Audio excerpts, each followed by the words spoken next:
No, profe, no sé. Ah, ya no estamos compartiendo. Vamos a compartir No, no, no vamos a compartir. Me esperan un momentito, ¿oyeron? Que voy a...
Ahora sí estamos compartiendo, joven.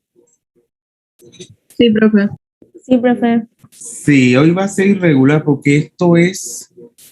Vamos a la... Habíamos quedado aquí, ¿verdad? Entonces, claro, la química inorgánica es su interrelación con otras ramas de la misma química, aunque acuérdense que además con otras ramas de, no necesariamente la química, hay una interrelación de la química inorgánica. Acuérdense que el mundo es un término que ahora se utiliza, la globalización, ¿verdad? En términos económicos, pero también a nivel de la ciencia, todas ellas se interrelacionan una con otra. No es que ella, claro, por cuestiones epistemológicas, la ciencia, cada una tiene su campo de estudio, etcétera, y hay una jerarquía de la ciencia, pero en el mundo real todas ellas se interconectan unas con otras, ya ustedes saben. Entonces, en esa interrelación de la química inorgánica con la bioquímica es lo que se conoce como la bioinorgánica. Entonces, en esto podemos rescatar, bueno, aquí esta es la última, teníamos esta. Bueno, esta se dedica al estudio del papel que tiene lugar en los seres vivos los elementos diferentes al carbono y los no metales. Entre los objetivos de la bioinorgánica están estudio del papel de los elementos que forman parte de las biomoléculas. Acuérdense que dentro de las biomoléculas, ya ustedes saben, tenemos las proteínas, todo lo que son los lípidos, todo eso lo que constituyen, tenemos el organismo humano, esas moléculas, se le llaman macromoléculas, biomoléculas, y muchas de ellas tenemos para que funcionen dentro del organismo, necesitan de esos elementos, ¿verdad? De esos elementos inorgánicos para poder que funcionen. Luego, el papel de los elementos presentes en los fluidos biológicos. Acuérdense que el calcio, por ejemplo, tenemos que tener unos niveles de calcio en la sangre, tenemos para poder que ese sistema, o sea, por ejemplo, el de los huesos, o sea, el calcio tiene un papel como coenzima, ya eso usted lo van a estudiar en la bioquímica, pero cuando ese calcio no está en unos niveles óptimos en la sangre, ¿qué pasa? Alguien que me explique. ¿Qué pasa cuando el calcio no está, tenemos presente en la sangre en los niveles que requiere? Tenemos ciertos procesos bioquímicos. ¿Qué ustedes creen que ocurre? La anemia, profe, algo así. No, la anemia, acuérdense que tiene que ver con el hierro, ¿ah? Oh, O sea, con vale. el hierro también es necesario en muchos procesos. Entonces, claro, cuando el hierro es el que fija el oxígeno para formar lo que es la oxihemoglobina. Acuérdense que la hemoglobina tenemos, en sí es el que le da el color rojo a la sangre, porque ese es un complejo, tenemos un compuesto de coordinación de tetrazaporfirina, donde el hierro se une a 4 átomos de nitrógeno que están formando parte de esa estructura orgánica, de esa molécula, de esa biomolécula. Entonces, claro, esa molécula es como plana. Entonces, el oxígeno, cuando se transporta a la célula, lo hace a través de esa molécula, formando la oxihemoglobina. O sea, el oxígeno se coordina por encima y por debajo de ese plano en el cual encontramos el hierro unido a 4 átomos de nitrógeno. Pero eso tiene que ver la hemoglobina con los niveles de hierro en forma orgánica, ¿verdad? En la sangre. Pero estábamos hablando del calcio. Profesor. Sí, profe, el calcio más afectaría al aspecto de los huesos, dientes, uñas. Claro, nos afectaría nuestros dientes, nuestros huesos, ahí lo que viene. Entonces, porque, claro, el calcio forma parte de una estructura ósea, que forma nuestros huesos y los dientes, de un mineral que se llama la hidroxiapatita, así se llama ese mineral, que contiene flúor y calcio. Entonces, claro, cuando nosotros no consumimos a través de nuestra dieta, ¿verdad? La tenemos que ingerir a través de nuestra dieta, no es que el organismo lo produce. Entonces, cuando no ingerimos el suficiente, acuérdense que todos esos minerales, todos esos elementos inorgánicos tienen que existir en ciertos niveles, ya sea por encima o por debajo, eso no puede causar problemas. Entonces, el calcio, cuando nosotros no lo ingerimos en cantidades suficientes, entonces, claro, ese calcio que está formando de esa estructura cristalina ósea que forma los dientes, y los huesos, sale de esa estructura y pasa a la sangre. Entonces ahí donde vienen los problemas de las caries, vienen los problemas de, ¿cómo se le llama eso cuando las personas pierden masa ósea? Osteoporosis. La osteoporosis, exacto, los huesos se ponen porosos porque sale el calcio, entonces ahí viene la fractura, entonces es necesario, ¿verdad? Ese es el papel de los... Profe, también aparece de problemas de la tiroides y enfermedades de los riñones cuando hay calcio insuficiente o exceso de calcio en los niveles del cuerpo humano. Exacto, todos esos elementos son importantes y cuando no están en las cantidades óptimas, vienen muchos problemas. Claro, cierto. Profe, también. Dígame. Disculpe por interrumpirle, creo que lo que estamos definiendo es una hipocalcemia, que se define como la deficiencia o de calcio a nivel corporal. Exacto, ya que sí. Además de que el calcio nos sirve como el principal soporte estructural en los huesos, también tiende a que cuando hay deficiencia de calcio en el hueso, ocasiona una de las causas más comunes es que la piel se vuelve más escamosa en lo que es el tejido epitelial, si no me equivoco. Muy bien. Y también afecta a lo que es los músculos en sí, porque puede ocasionar mucho lo que son calambres musculares. Claro, porque está comprometido en las contracciones, ¿eh? En ese proceso tenemos físico de las contracciones que sufren las células musculares, exacto. Muy bien, su intervención, excelente. Mira que quedan 10 minutos, así que acuérdense que tengo que salir. Cuando se terminan los 10 minutos, tenemos que hacer el mismo proceso, tenemos de entrar nuevamente, y así hasta que lleguemos a la hora del final de la clase. ¿Me están escuchando? Sí, profesor. Sí, profesor. Luego también tenemos el estudio del papel esencial y toxicidad de los elementos y sus mecanismos. Acuérdense que lo que le decía, el papel esencial tenemos, y también cuando están en excesos, ciertos elementos son tóxicos. O sea, en lugar de beneficiarnos, nos trae problemas. Y luego lo que yo le decía con respecto a estas enfermedades tropicales como el mal de Chagra, ¿cuál es esa que actualmente en Panamá ciertos pueblos de Veragua lo están padeciendo los niños? Que tienen como llagas.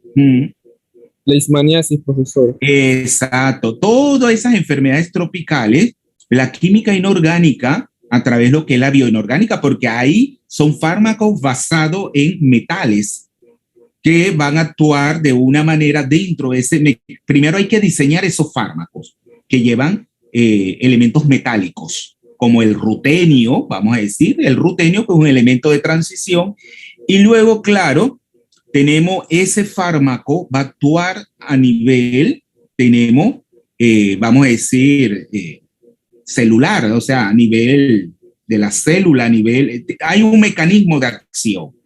Hay un mecanismo de acción de ese fármaco para interrumpir lo que es la enfermedad, para detenerla.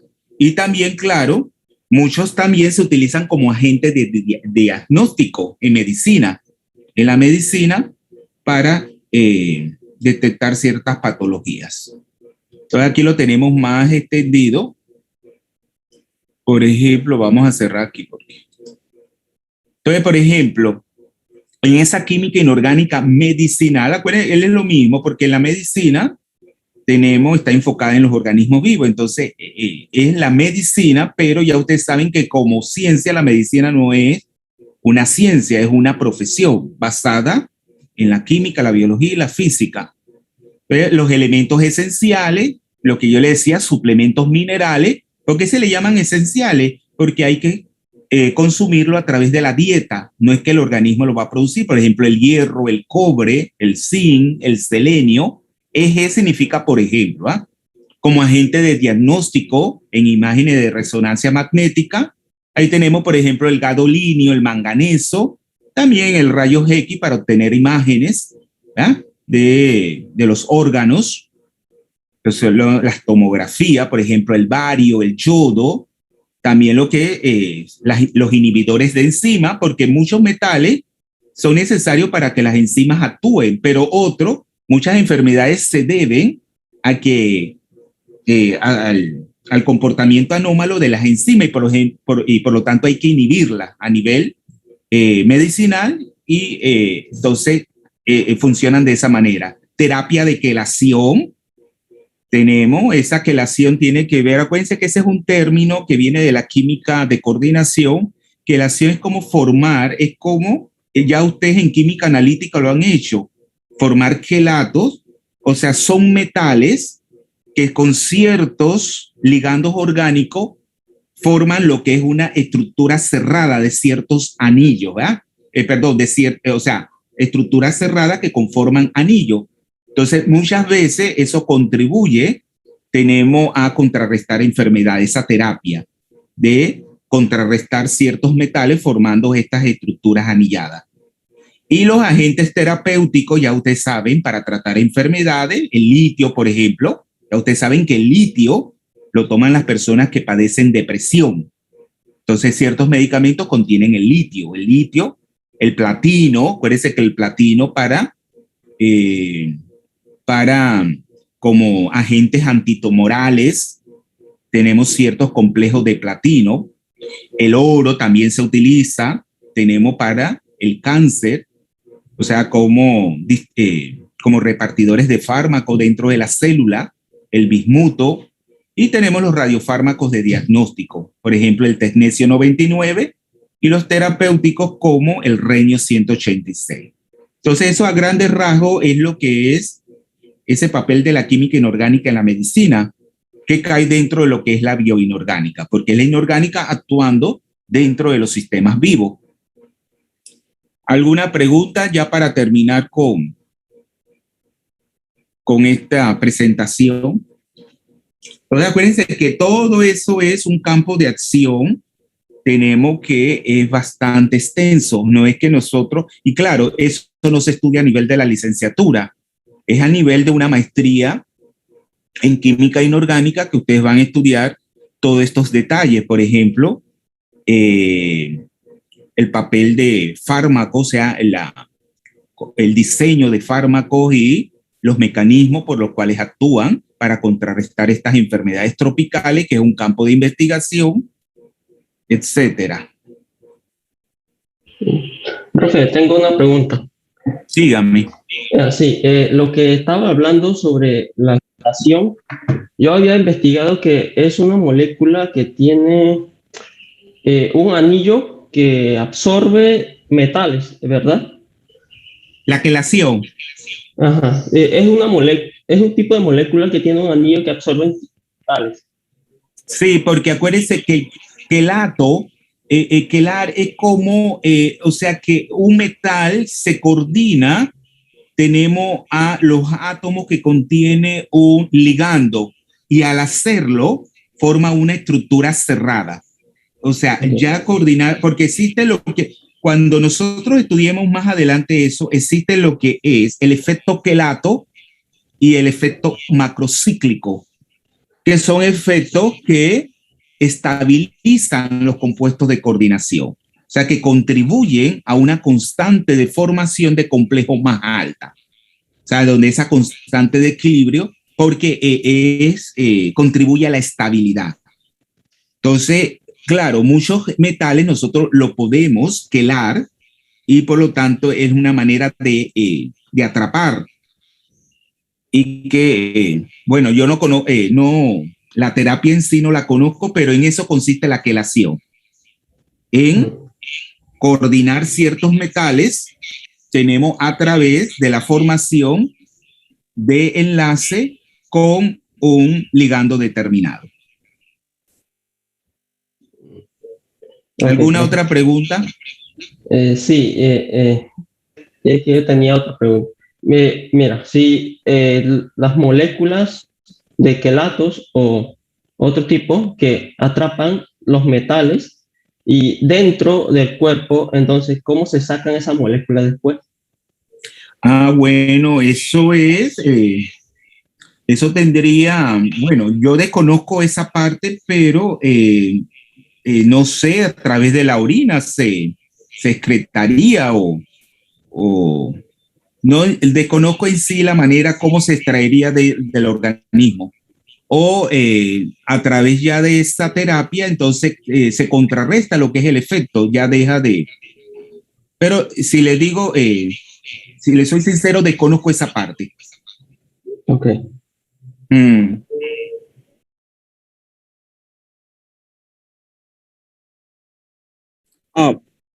Bueno, si puedo intervenir, por lo que pude investigar acerca de lo que el compañero Antonio nos pregunta. Sí.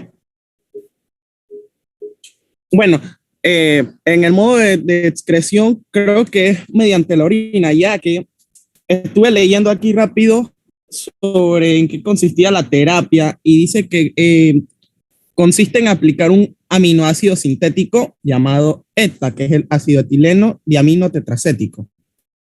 Sí. Y se aplica mediante una infusión endovenosa. Endovenosa.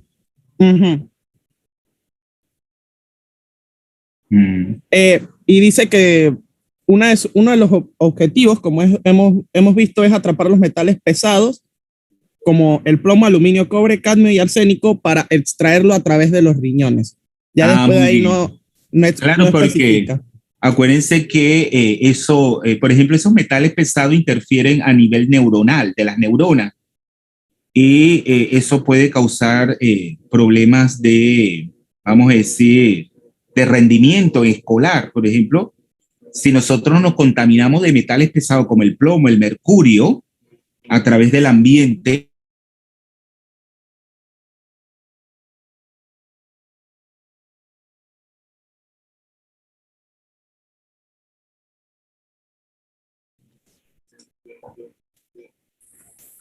Sí, sí, profesor. Sí, profe. sí, vamos entonces a compartir para pasar a la segunda presentación. Me ha gustado las intervenciones. Ahora dígame, ¿quiénes han intervenido para ponerle punto?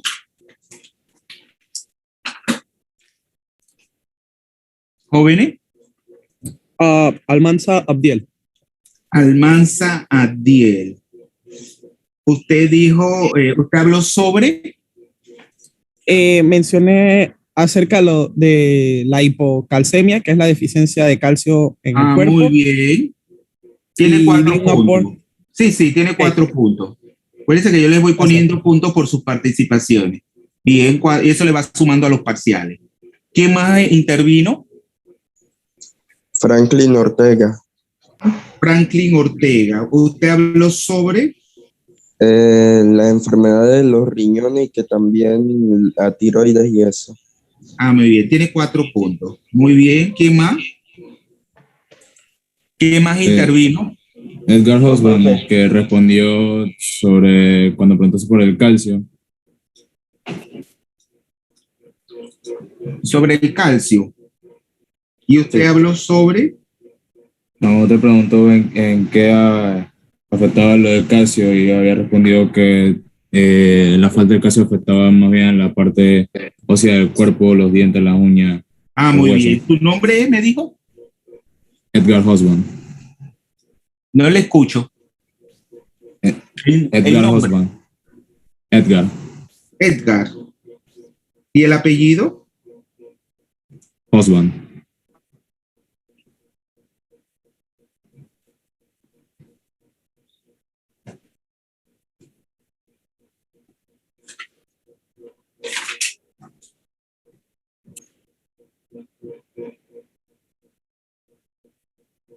Edgar Osborne.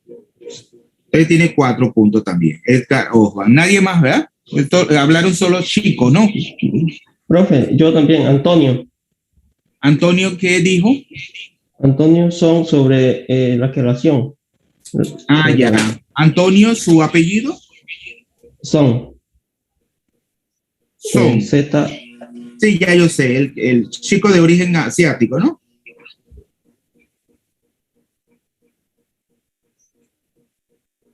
Son. Sí. Sí, Antonio Son, ya yo lo tengo. Solamente intervinieron ellos, ¿no? Profesor, Jan Araúz. Jan Araúz.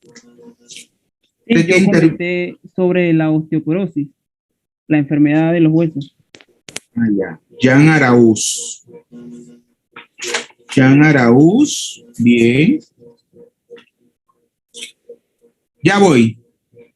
Voy a interrumpo un momentito que voy a ponerle unas gotas a mi señora madre. Jan Araúz y ya, solamente ellos. Nadie más, jóvenes.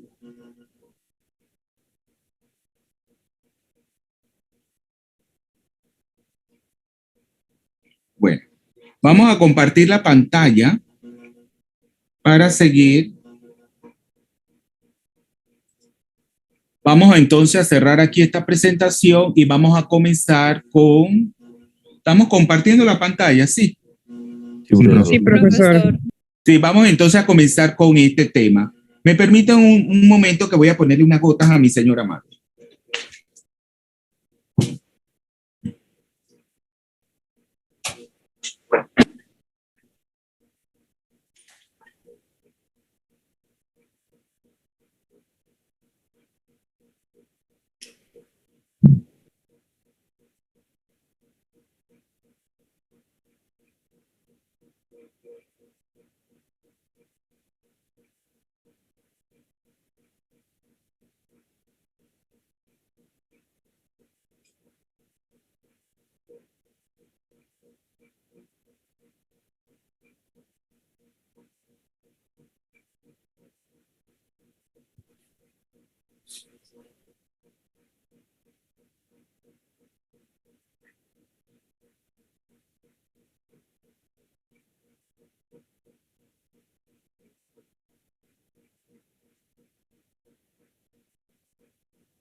¿Me escuchan?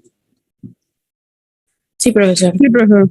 Sí, bueno, Sí, profe. vamos a entrar entonces al segundo capítulo de este semestre lleva como título La periodicidad de las propiedades químicas de los elementos de los bloques SP y sus compuestos.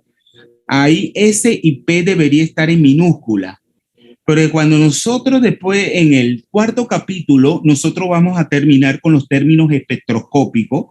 Acuérdense que bloque S y P se refiere a que su configuración electrónica, por ejemplo, el bloque S termina en un subnivel S, pero eso es en minúscula. Desde el punto de vista de la escritura es una S minúscula. Y P porque termina en un subnivel P. Por ejemplo, los elementos que van del grupo 13 al grupo 18. Pero ustedes saben que a veces esto cuando uno convierte esto en PDF entonces, porque se van a encontrar luego que sí los términos espectroscópicos, ¿han escuchado ese término? Términos espectroscópicos. Alguien que me explique, por ejemplo, si tienen ese conocimiento, porque veo que están investigando y eso es bueno. ¿Han escuchado el término? Espectroscopía sí, pero término, no sé si es lo mismo. Bueno, la espectroscopía se basa en esos términos. Cuando, por ejemplo, es una manera de determinar la energía, o sea, son niveles energéticos, pero que están dando por lo que son esos términos y son los que están involucrados, por ejemplo, en las transiciones electrónicas, en la espectroscopía electrónica, es cuando el electrón pasa de un nivel inferior a un nivel superior, o sea, una excitación y luego dan determinadas señales. Profe, Entonces, eso, dígame. bueno, nosotros en primer semestre, no sé si tengan alguna relación, pero nosotros hicimos un espectroscopio casero y, y pues no sé si eso tenga alguna relación con la espectroscopía. Sí, tiene relación, pero en primer año no dan ese tema. Yo no sé si lo han investigado por ustedes mismos, pero los profesores no dan eso en primer año. Entonces, los términos espectroscópicos, la letra esa, ¿ustedes han escuchado momento angular orbital, ese término? Momento angular orbital y momento angular de spin. Entonces, claro, el momento angular orbital total se designa con una letra L mayúscula, así como el número cuántico secundario azimutal, ¿se acuerdan? De L, de la L minúscula, dentro de los números cuánticos, que eso lo vamos a tratar el capítulo cuarto, por eso les digo. Claro, entonces, claro, cuando eso es para un solo electrón, pero cuando nosotros tenemos un conjunto de electrones, entonces ellos, cuando interactúan desde el punto de vista del orbital, ellos determinan un momento angular orbital. Y esa es una cantidad vectorial que se designa con la letra L. Y dependiendo si es cero, ese momento angular total, cero, se designa con una letra S, igual que cuando L vale cero, la L minúscula, entonces se dice que el subnivel es S. Cuando L vale 1, entonces el término sería una P, igual que en el caso cuando estamos hablando de las configuraciones electrónicas y así sucesivamente. Pero luego esos términos sí lo llegamos a ver en química general, solamente que nos explicaron cómo todos estos subniveles distintos nos decían que los electrones no podían estar al mismo tiempo en el mismo sitio, dos electrones. O sea, los diferenciaban entre sí, que están en sitios distintos. Sí, acuérdense que también ustedes dieron lo que es el principio, tenemos de exclusión de Pauli, que determina que como máximo 2 electrones, pero eso tiene que ver con el spin, ¿no? Con el spin que 2 electrones. Acuérdense que los electrones son partículas con carga negativa. Entonces, como máximo, pueden haber 2 electrones tenemos existiendo en un orbital, uno con spin, y ahí eso también, eso vamos a hacer una diferencia, porque no es lo mismo el número cuántico de spin que el número magnético de spin. Siempre el número cuántico de spin vale un medio, no más un medio y menos un medio. Ese es cuando tiene que ver con el campo magnético, cuando se desdoblan debido a su interacción con un campo magnético externo. Y eso lo vamos a estudiar, claro, porque en primer año usted lo ven de una manera muy sencilla, pero eso es un tema bastante complejo que nosotros no vamos a tampoco, cuando yo doy el tema de la última química inorgánica, yo sí eso lo trato más en detalle, pero acá en el curso de química inorgánica lo tratamos por encima. Entonces, profesor, en el semestre anterior, en Química Analítica 1, en el laboratorio, sí tocamos un poco lo que era la espectroscopía para determinación de analitos, de diferentes analitos, como hierro, zinc, etcétera. Sí lo vimos un poco.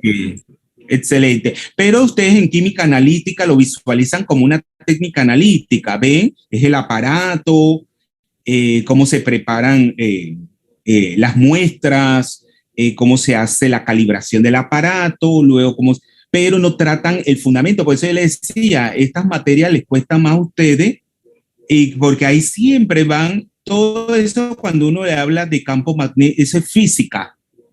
Entonces, la inorgánica como la química física se adentran más a lo que es el fenómeno en sí, lo que yo le explicaba el primer día. Entonces, a ustedes les cuesta más porque tenemos que ver un poquito más de la física y las matemáticas, porque todo eso lleva a una serie de relaciones matemáticas. Pero nosotros ya le estoy diciendo que lo vamos a tratar por encima, porque esto es infinito, porque eso se va complejando, siempre es cada vez más complejo, porque no es que uno trata esto de la energía, de los niveles. ¿Qué le dicen en primer año? Que el nivel de energía está determinado por el número cuántico principal, ¿no es así? La n vale números enteros positivos, 1, 2, 3, pero eso no es tan sencillo así, ¿sabes? Porque hay una interacción más detallada, una estructura más hiperfina desde el punto de vista electrónico. Entonces, todo esto claro, ustedes lo van estudiando de la manera más sencilla en primer año, pero eso yo les decía, no es que van a desaprender por completo eso, sino que van a expandir el conocimiento. Y que muchas veces los profesores que les dan no lo saben, porque esto hay que investigarlo como docente, porque nosotros como estudiantes, los profesores nos dieron este tema, porque no era tan sencillo así, explicaba, y no iban a la... Entonces uno como docente y que ha logrado hacer un doctorado y va a otros países donde el nivel es más alto, entonces uno, debido a la responsabilidad como docente, uno entonces sí lo da de esta manera, pero por encima porque ya le digo que es un tema bastante complejo. Vamos entonces a seguir. Eso es lo que le quería decir con respecto a estos términos espectroscópicos. Entonces, en cuanto a las generalidades, ya usted eso sí lo han estudiado en primer año, los elementos químicos de los bloques S y P, miren que aquí sí está en minúscula, presentan propiedades periódicas, como el radio atómico e iónico. ¿Qué me pueden decir del radio? ¿Qué es el radio para ustedes? Bueno, profesor, el radio, si tengo claro, es la distancia entre el núcleo, el centro del núcleo, y el electrón estable más alejado posible. Claro, el electrón más externo, ¿verdad? Esa distancia. Porque acuérdense que los átomos tienen forma esférica. Acuérdense que los átomos son tridimensionales. Una esfera, cuando hablamos de esfera, círculo y circunferencia, vemos, hablamos de claro, como de una curva, una curva, pero estamos hablando de diferentes, tenemos dimensiones. Cuando hablamos de una esfera, estamos hablando de 3 dimensiones. ¿No es así? Cuando hablamos de un círculo, hablamos de un área, o sea, a un volumen le asociamos un volumen. A un círculo, ¿qué le asociamos? ¿Qué cantidad geométrica le asociamos a un círculo? Área, profe. Un Área. área, una superficie. Pero a una circunferencia, ¿qué le asociamos? Un volumen. Una longitud, ¿verdad? O sea, el radio no es una longitud.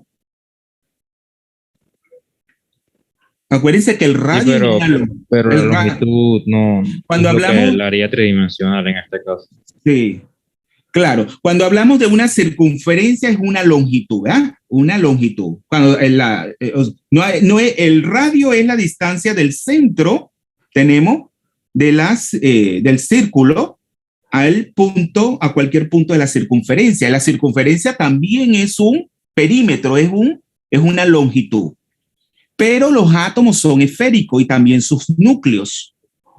Entonces, aquí es importante esa medida, y esa medida, claro, no es lo mismo hablar de un átomo que de un ión, ya sea de un catión y un anión. Entonces, varía de forma diferente, cuando un catión, ¿verdad? Del radio con respecto al átomo.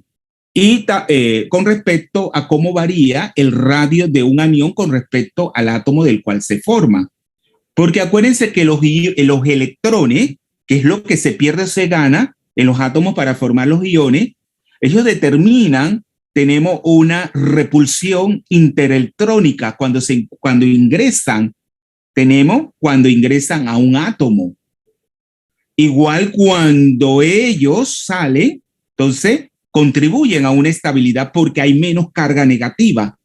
Entonces, la forma como varía ese radio aniónico con respecto al radio atómico es distinta a cómo varía un radio catiónico con respecto al radio atómico. Entonces, yo les pregunto, ¿qué es lo que determina esa periodicidad del radio? Cuando me desplazo a lo largo de un grupo y a lo largo de un periodo. Acuérdense que los periodos, ¿qué son? Alguien que me haga un resumen de lo que es el grupo y el periodo.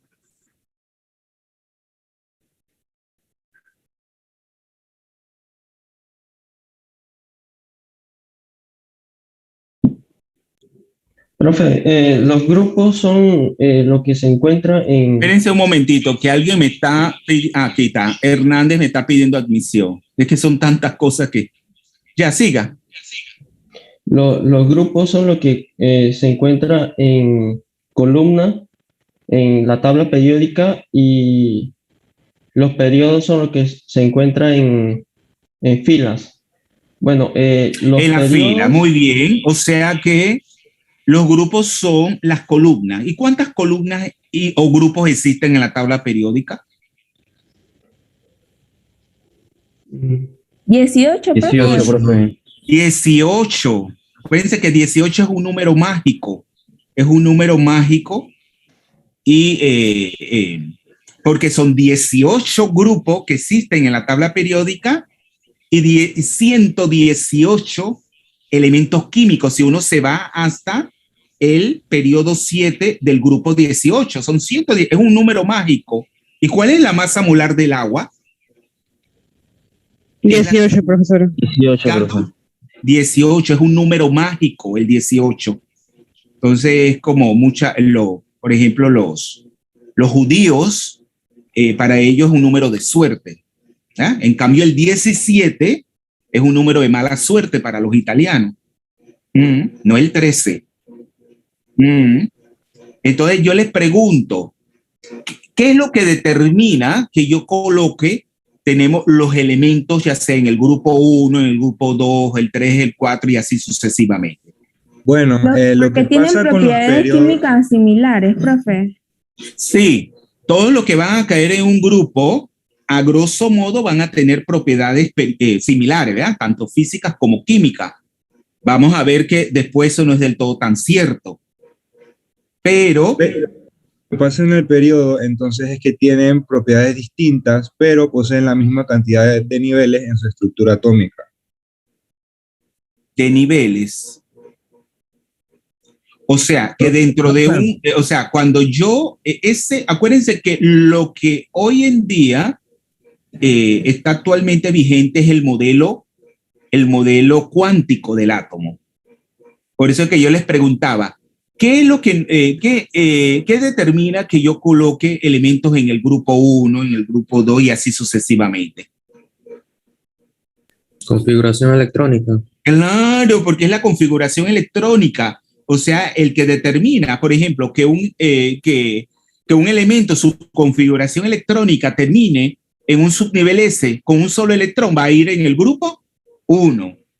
Que tenga dos electrones, ¿verdad?, completamente apareados, ¿verdad?, y se aparean a través de sus espines, ¿verdad?, en el grupo 2. Entonces, en el subnivel S, perdón, van en el grupo 2 y así sucesivamente. Lo que se comparte en el grupo es el subnivel en que se encuentran los electrones de valencia de ese átomo. Claro, nos dice el número del grupo. Nos dice el número de electrones de valencia. Pero, ojo, cuando ustedes se van del grupo 13 al grupo 18, por ejemplo, el boro, el aluminio, el indio, el galio, el talio, que pertenecen al grupo 13, no es que tengan 13 electrones de valencia. La decena, ¿qué es lo que nos está diciendo? Solamente tienen 3 electrones de valencia, 2 en el subnivel S, que ya viene completamente lleno del grupo 2, y con un electrón en el subnivel P, completamente desapareado. Pero ese 10, ¿de dónde viene? De la D. ¿Qué?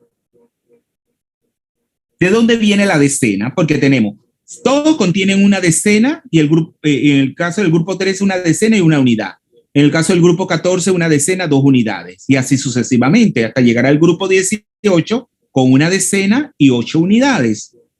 Pero esa decena, ¿de dónde viene? Acuérdense que hay diferentes formas de hacer una tabla periódica.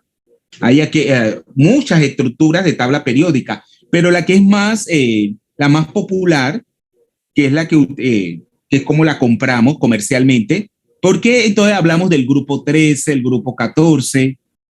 Acuérdense que también nada de utilizar, porque todavía algunos libros, alguna información de internet habla de 1A, 1B y así. Nada de A y B, ya eso quedó en desuso. Es grupo del 1 al 18. Nada de hablar y que los elementos de transición de la B, ¿verdad? Y que los elementos representativos A, no. Todo son números arábicos del 1 al 18.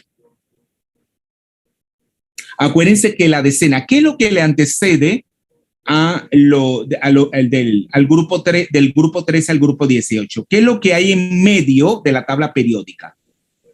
En medio de los elementos del bloque S y del bloque P. ¿Qué hay en medio de ellos? El bloque D. El bloque D. ¿Y cuántos grupos de elementos del bloque D hay? Si van 10. Desde el grupo 10, entonces eso es solamente esa decena es para tomar en cuenta esos 10 grupos de los elementos del bloque D que le preceden. ¿Ya lo vieron? Por eso inicia desde el galio. Sí, pero ustedes tienen que tener en cuenta que solamente los del grupo 13 tienen 3 electrones, el grupo 14, 4 y así sucesivamente. Entonces, el tamaño importa, porque el tamaño determina mucho las estructuras, y luego esa estructura a su vez las propiedades físicas y también las propiedades químicas. Pero ¿cómo varía? ¿Cuál es la periodicidad? Eso lo vamos a tratar más adelante con los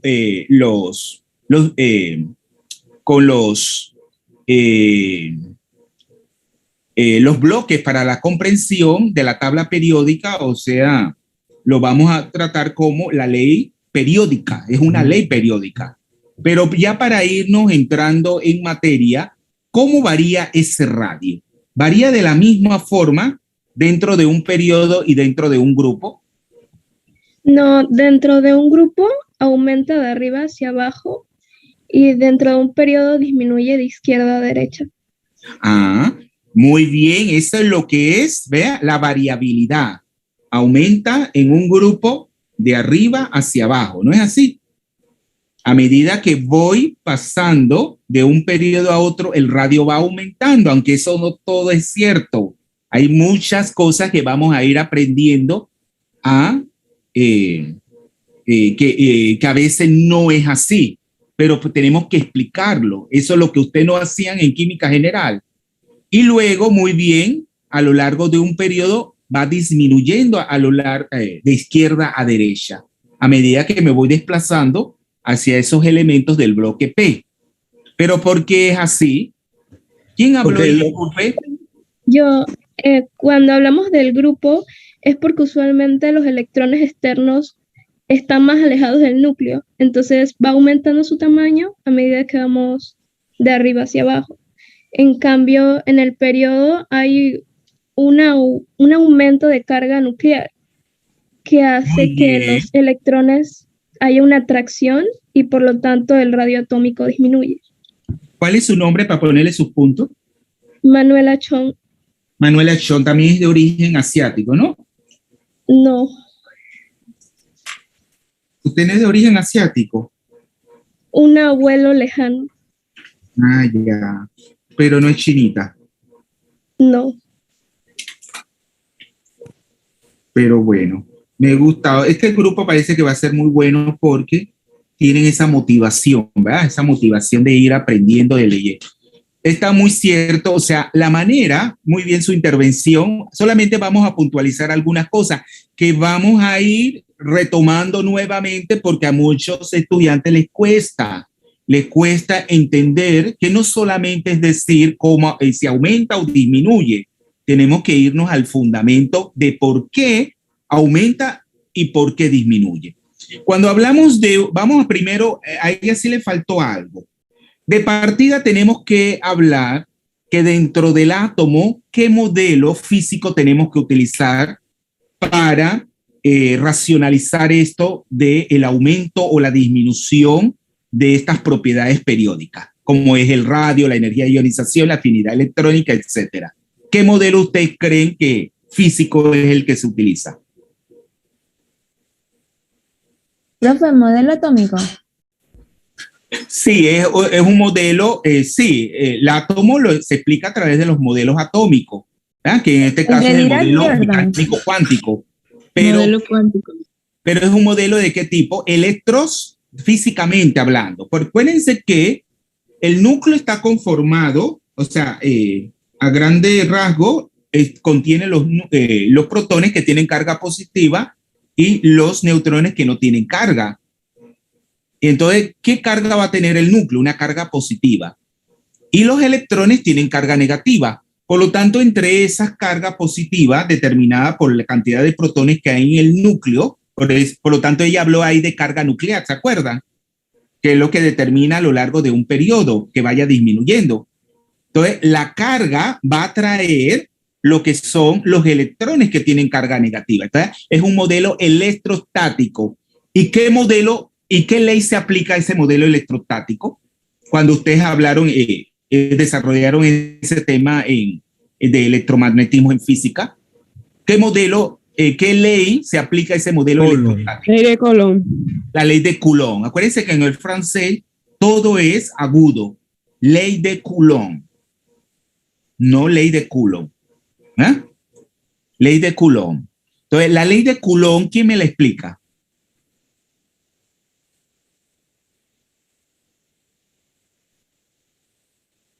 Es bien importante esa ley de Coulomb para que física y matemáticamente entiendan esa variable, por qué aumenta o por qué disminuye.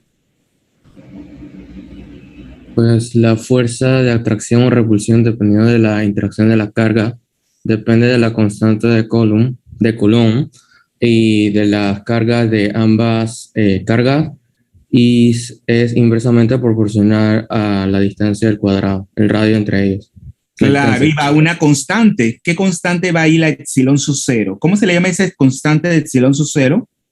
Que es una constante que relaciona... La permitividad del vacío. Muy bien, esa es la epsilon sucede, pues es una constante, ¿verdad? Ahí las variables serían las cargas, en este caso la carga del núcleo, la carga que terminan los electrones y la distancia que separa ese núcleo de los electrones más externos. Entonces yo les pregunto, dentro de lo que es ese modelo cuántico, ¿qué es lo que yo tomo como una medida de esa distancia? R, que en física la denotamos como R, una distancia a la cual están los electrones del núcleo. Entonces, en química, en este modelo de la mecánica cuántica que se utiliza para el átomo, ¿qué cantidad nos indica esa distancia a la cual se encuentra? Y que hay una relación inversa, ¿verdad? Al cuadrado de esa distancia con respecto a la fuerza electrostática. Hay una relación inversa que es distinta a la relación directa que hay entre las cargas y la fuerza. Entonces, a mayor fuerza, acuérdense, de atracción electrostática, entonces el átomo sería más pequeño o más grande. Más pequeño. Más pequeño, ¿verdad? Tendría un radio menor. Y mientras menor sea esa fuerza electrostática, el radio sería mayor, el tamaño del átomo. Entonces, ¿qué cantidad, para que nos vayamos entendiendo, qué cantidad dentro de ese modelo cuántico es una medida de esa distancia a la cual se encuentran los electrones más externos del átomo? Del núcleo, perdón. En Armstrong. No, Armstrong es la unidad, ¿verdad? Es la unidad de medida del radio, que puede ser Armstrong, picómetro o nanómetros. ¿Qué diferencia? El número va a ser igual. Eso lo vamos a ir hablando porque también las unidades de medida tienen que manejarlas. Acuérdense que dígame. En metro. Claro, cada uno tiene sus múltiplos del metro. Armstrong 10 a la menos 10, nanómetro 10 a la menos 9 y picómetro 10 a la menos 12. Pero yo les pregunto, mira que son tantas cosas, pero que los profesores a veces dan por asentado que ustedes conocen, y hay muchos estudiantes que vienen rezagados desde la secundaria, ¿verdad? Luego vienen a un primer año y el profesor pasa muchas cosas por alto. Es cuando deberían de puntualizar y para que ya ustedes ya vayan las bases, tengan unas bases sólidas para todos sus demás cursos de química, pero a veces no sucede. Entonces, claro, yo les pregunto, de esas tres unidades, ¿cuál es la más grande? ¿El nanómetro, el Armstrong o el picómetro? El nanómetro. Es el más grande, claro, porque es 10 a la menos 9. ¿Y la más pequeña sería? El picómetro. Claro, entonces, claro, el número sería el mismo, solamente estamos desplazando el punto decimal, ¿verdad? El punto decimal, que estaría más desplazado hacia la derecha en el caso del picómetro. Luego el nanómetro, el astro y luego el nanómetro, que sería más desplazado el punto decimal hacia la izquierda. ¿Lo están viendo? Pero el número sería el mismo, solamente expresado en distinta unidad, que esas son las unidades subatómicas, atómicas, el nanómetro, el Armstrong, el picómetro, en cualquiera de las tres unidades se puede dar. Entonces, todavía no me han contestado qué cantidad dentro de ese modelo cuántico es una medida de esa distancia. R.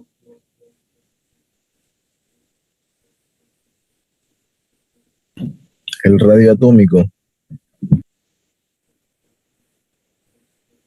No, porque acuérdense que lo que estamos discutiendo al final es el radio, ¿verdad? El radio, porque es determinado. Claro, el radio es la distancia del cual están los últimos electrones del núcleo, pero estamos hablando ya del fundamento. Por eso que la inorgánica le va a costar un poquito más. Estamos hablando del fundamento físico. N, el número cuántico principal.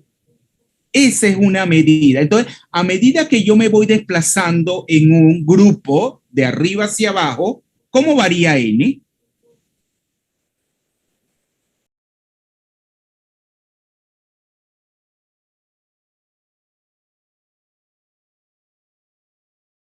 mentalidad, porque la universidad es para debatir, ¿verdad? No es para dar, o sea, repetir las cosas sin tener un fundamento. Entonces, claro que a medida que yo me voy desplazando en un grupo de arriba hacia abajo, estamos hablando que voy de un periodo menor a un periodo mayor. Pero el periodo, ¿qué es? Ah, ya.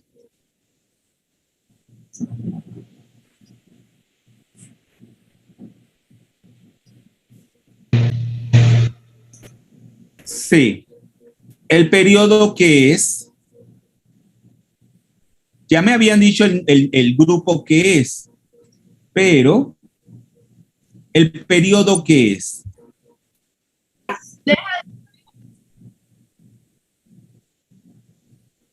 El periodo es el nivel de energía, o sea, N, en el cual se encuentran esos últimos electrones. Si estoy hablando del grupo 1, de ese único electrón que tiene en el subnivel S. Si estamos hablando del grupo 2, de los 2 electrones que tienen el subnivel S, va a caer en un periodo 1, 2, 3 y así sucesivamente.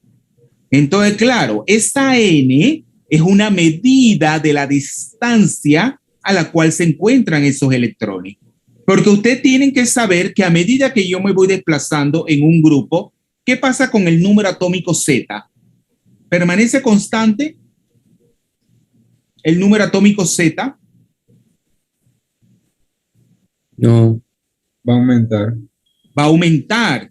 Pero si yo me voy dentro de ese modelo electrostático, voy a tener una mayor carga, ¿no es así? Y si tengo una mayor carga, ¿qué pasa con la fuerza electrostática? Si ella es directamente proporcional a las cargas. Y si cada vez el núcleo tiene una mayor carga, ¿qué habría? ¿Una mayor? Mayor fuerza electrostática. Una mayor fuerza. Y el radio tendría que disminuir, no aumentar. Pero ¿por qué eso no es así? Porque también aumenta la cantidad de electrones. Claro, porque también aumenta la cantidad de electrones. Y esos electrones internos, que va a ser mayor cada vez que voy avanzando hacia abajo en ese grupo, ¿qué determinan esos electrones internos que están en medio del... Van a hacer un apantallamiento. Claro. Van a repulsar los electrones que están más a la última capa y entonces va a interferir con la fuerza que ejerce con el núcleo.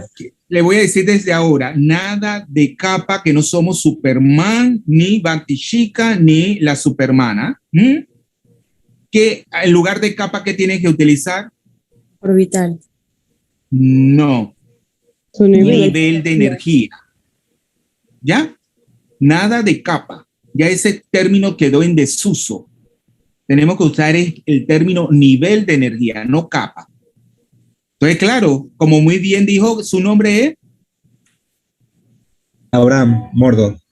Mordo, ya. Entonces, cambia ese término de capa por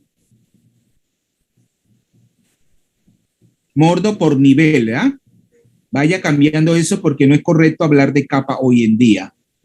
Entonces, claro, como usted muy bien explicó, esos electrones que están en niveles más internos van a determinar un efecto de apantallamiento. Entonces, cuando nosotros nos vayamos al capítulo de mecánica cuántica, cuando nosotros vamos a determinar matemáticamente la carga nuclear efectiva, que es teniendo en cuenta ya ese efecto de apantallamiento, ¿qué va a pasar cuando determinemos esa carga nuclear efectiva a medir, o sea, por ejemplo, de los elementos del grupo 1, por ejemplo, el litio, sodio, potasio, rubidio, cesio? ¿Qué va a pasar con esa carga, matemáticamente hablando?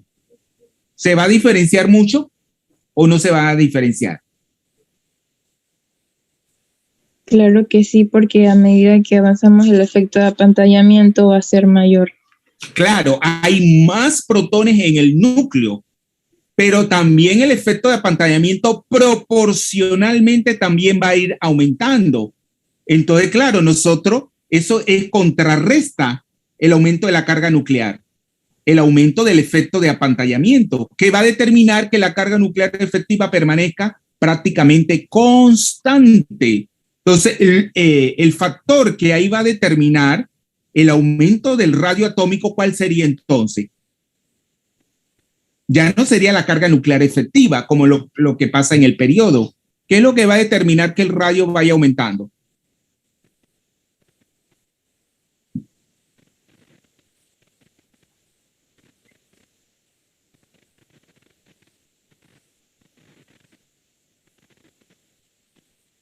El nivel de energía. El nivel de energía que cada vez es más externo. Y claro, ¿cómo varía la fuerza con esa distancia que es dada por n? ¿Cómo varía? ¿Es directa, inversa?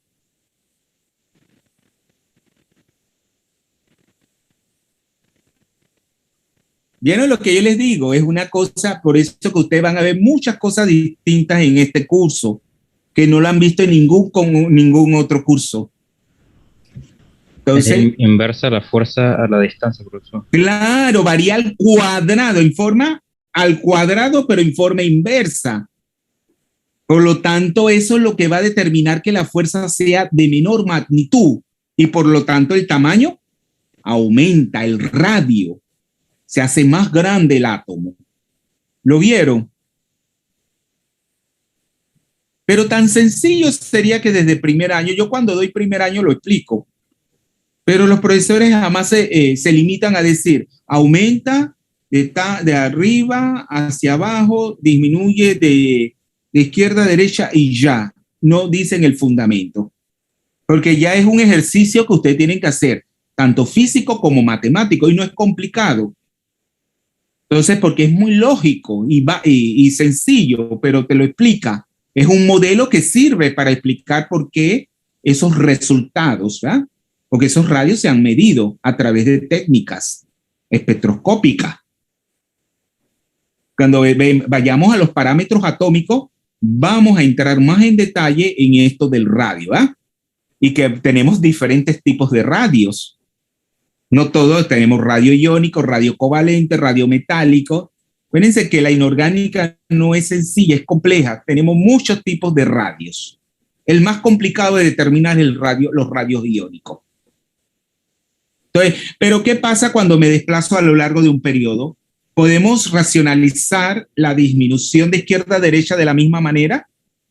Alguien que me lo explique y le doy 4 puntos. Tengo entendido, profesor, que la carga nuclear se ve afectada. Ahí sí varía, pero el efecto de apantallamiento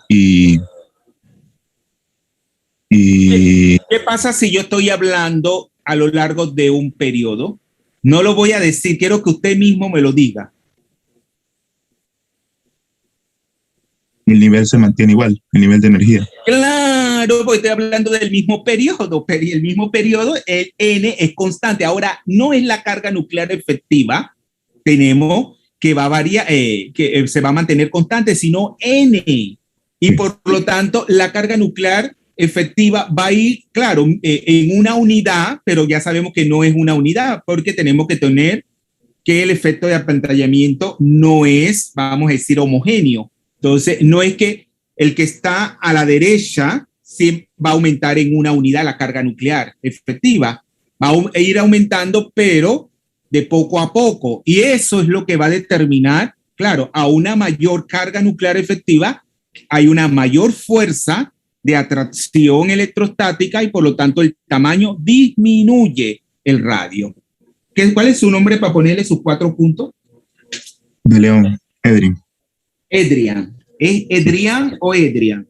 Edrin, no hay acento. De León, Edrian.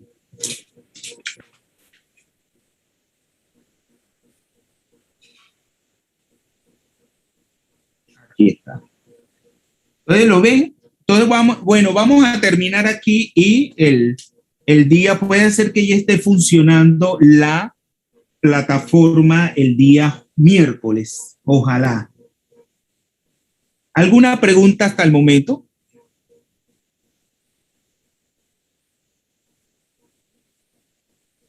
¿Jóvenes? No, profesor. Profe, yo tengo una pregunta, profe. Dígame. Sí, quería preguntar sobre si hay un átomo que tiene bastante electrones, entonces yo leí una parte del libro donde decía que si quitaba un electrón, entonces los otros electrones se encogían. No es porque ese electrón se perdió y le falta un electrón, sino que el mismo átomo se achican. Claro, porque muy buena la pregunta. Acuérdense que no es lo mismo que un átomo pierda o gane electrones. O sea, ya sea al perder o ganar electrones, su radio atómico no va a permanecer. Ya no es un radio atómico, es un radio iónico. Va a haber menos electrones de los que había, entonces va a haber menos repulsión. Entonces, al haber menos electrón, ¿qué va a pasar?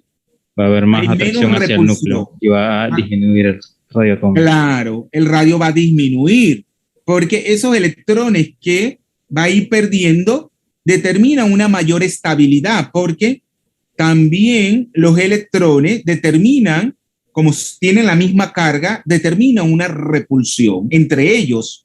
Entonces eso lo vamos a ver con el modelo y lo vamos a ver con aproximaciones, porque no es lo mismo un átomo monoelectrónico como es el hidrógeno que los átomos polielectrónicos.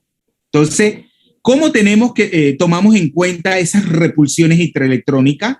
Que es el elemento que le da mayor complejidad para resolver matemáticamente la ecuación de Schrödinger para un átomo polielectrónico. Entonces nosotros tenemos que utilizar un método matemático que se llama el método de la aproximación orbital para llegar, tenemos a darle solución, una solución aproximada tenemos a esos átomos polielectrónicos. En cambio, cuando es un anión, ¿qué pasa con los aniones? Ganan electrones. Entonces eso determinaría un electrón extra que va a determinar una repulsión y por lo tanto el tamaño, en ese caso el radio aumenta con respecto al átomo. Bueno, lo dejamos hasta aquí, jóvenes.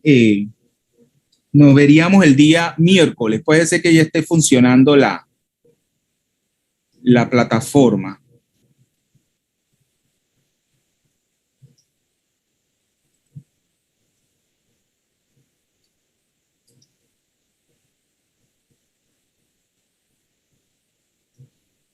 Chao, profe. Chao, hasta el miércoles. Que tenga buen día. Chao, profesor, que tenga buen día. Hasta miércoles, profe. Hasta el miércoles, gracias, igual.